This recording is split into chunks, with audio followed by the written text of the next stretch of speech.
کوئی بات. لیکن چونکہ یہ سیاسی نوعیت کا ایک ہائی پروفائل فیصلہ ہے جس نے پورے اس پولیٹیکل اسپیکٹرم کو ری شیپ کرنا ہے آئیدر وے, تو اس پہ تو عمل درآمد حکومت نے تو صاف کہہ دیا نہیں کر رہے, عدالت کہہ رہی ہے کہ کرنا ہو کوئی آپشن نہیں ہے. کیا لگ رہا ہے آگے؟ نہیں, یہ ڈیفرنس ہے. دیکھیں ماضی میں بھی ایسا کوئی فیصلہ ہوگا جس کے اوپر عمل درآمد نہیں ہوا, لیکن جو حالیہ تاریخ ہے, ایک تو وہ پنجاب میں الیکشنز والے فیصلے کا ذکر کیا نیازی صاحب نے, درست فرمایا. اس میں بھی آپ دیکھ لیں برملا ہم اپنی تاریخ میں پہلی دفعہ دیکھ رہے ہیں کہ ایک سو کالڈ ہی صحیح لیکن ایک جمہوری دور میں برملا حکومت یہ کہہ رہی ہے کہ ہم سپریم کورٹ کے فیصلے کے اوپر عمل درآمد نہیں کریں گے. اس دور میں بھی آ کے وزراء نے ٹی وی پہ بیٹھ کے کہا کہ ہم عمل درآمد نہیں کریں گے. اب اگین یہ کہہ رہے ہیں کہ جناب قانون سازی ہو جائے گی تو عمل درآمد نہیں ہو سکتا.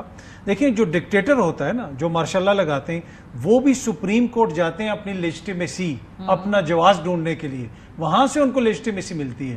یہ کیسے جمہوریت پسند ہیں جو سپریم کورٹ کو کہتے ہیں ہم نہیں مانیں گے. ایشو یہ ہے کہ اگر آپ سپریم کورٹ کے فیصلوں کو نہیں مانیں گے تو پھر تو پیچھے کیا رہ جاتا ہے؟ تو نہیں مانا گیا, نہیں ہوئے الیکشنز ہو گیا. ابھی آپ کے پیچھے 18 ماہ میں ہوا ہے, 18-22 ماہ میں ہوا, تو کوئی حکومت چل رہا ہے, نظام چل رہا ہے. میرے خیال میں اس وقت تو چلتا رہا ہے. ابھی بھی اگر آپ نہیں مانیں گے تو پھر دیکھیں پھر کوئی بھی کیوں اس آئین کو مانے گا.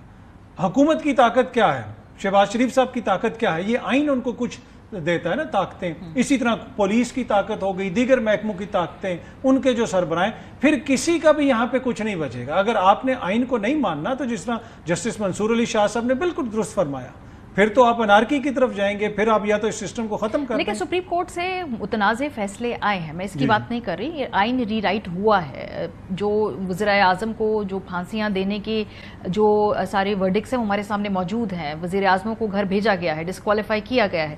تو ایسا نہیں ہے کہ بہت ہی زیادہ کوئی بیگیج لیس آپ کا پیچھے ہسٹری ہو, ایک بیگیج ہے جوڈیشری کے اوپر بھی. دیکھیں اس میں کوئی دو رائے نہیں کہ بہت سارے ایسے فیصلے ہیں, اور اکثر یہاں پہ ذکر کیا جاتا ہے کہ جی ہماری جو عدلیہ ہے اس کا نمبر 130واں ہے یا 140واں ہے, لیکن وہ دوست ٹی وی پہ بیٹھ کے ذکر کر رہے ہوتے ہیں, وہ تاثر یہ دے رہے ہوتے ہیں کہ جیسے ہماری پارلیمنٹ کا جو نمبر ہے وہ ناروے سے بھی آگے ہے. دیکھیں کوئی بھی ادارہ یہاں آئسولیشن میں تو آپریٹ نہیں کرتا نا. آپ کی اسٹیبلشمنٹ ہو جائے, آپ کی مقننہ ہو جائے, عدلیہ ہو جائے, یہ سارے اسی نظام کے اندر آپریٹ کرتے ہیں نا. یہ تو نہیں ہے کہ ہم کہیں کہ ایک خدا نہ خواستہ ٹھیک نہیں ہے تو باقی سارے ٹھیک ہیں. ہر کسی نے یہاں پہ اپنا اپنا حصہ ڈالا, لیکن اینڈ آف دا ڈے جو بھی جمہوری حکومت ہوتی ہے کم از کم اس میں یہ تو ہوتا ہے نا کہ جی ہم عمل درآمد کریں گے, یہ فیصلہ آیا ہے, اس کے اوپر ہم چیزوں کو آگے لے کے چلیں گے. لیکن اب جس قسم کی آوازیں آ رہی ہیں, جس قسم کی باتیں ہو رہی ہیں, یہ تو دیکھیں قبائلی دور میں بھی ایسا نہیں ہوتا کہ آپ کہیں کہ جناب ہم فیصلہ ہی نہیں مانتے. صحیح. جب آپ پی ایم ایل این والوں سے بات کریں تو وہ کہتے ہیں کہ اگر نشستیں بے شک ہمیں نہ دیں,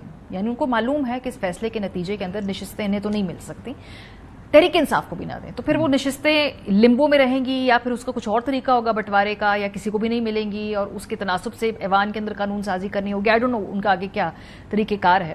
تو پھر یہ تو خالی رہیں گی وہ نشستیں, یا وہ اس کو پھر, کیونکہ بھی تو چیلنج بھی کر رہے ہیں نا تحریک انصاف اس کو عدالتوں کے اندر. جی دیکھیں پہلے تو ایشو یہ ہے کہ وہ یہ کہتے ہیں کہ جی آئین ری رائٹ ہو گیا, آئین ری رائٹ ہو گیا کیونکہ آزاد نے تو 3 دنوں میں شامل ہونا تھا. یہاں پہ معزز عدالت نے کہہ دیا کہ جی 15 دن آپ ایفیڈیوٹ دیں.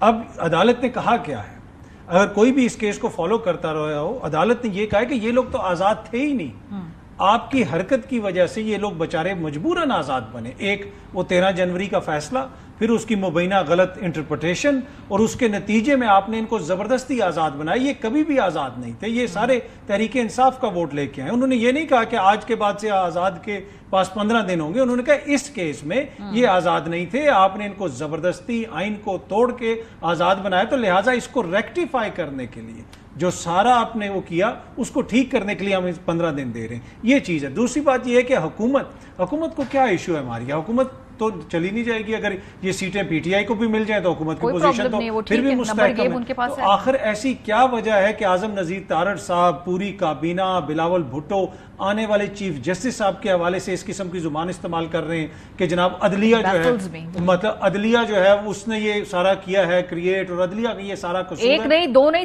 تین کے 3 چیف جسٹس صاحب جن کی طرف سے یہ ججمنٹ لکھی گئی ہے. یہ کیا سیاسی اسٹریٹجی ہے, یہ میری سمجھ سے باہر ہے. ایگزیکٹلی. تو مطلب کہ یہ وہی لوگ ہیں, دیکھیں جو بار بار کہتے تھے کہ منصور علی شاہ صاحب کو بٹھائیں بینچ میں, اطہر من اللہ صاحب کو آپ بٹھائیں بینچ میں, یہ تو مخصوص بینچ فل کوٹ بنائیں, فل کوٹ بنائیں.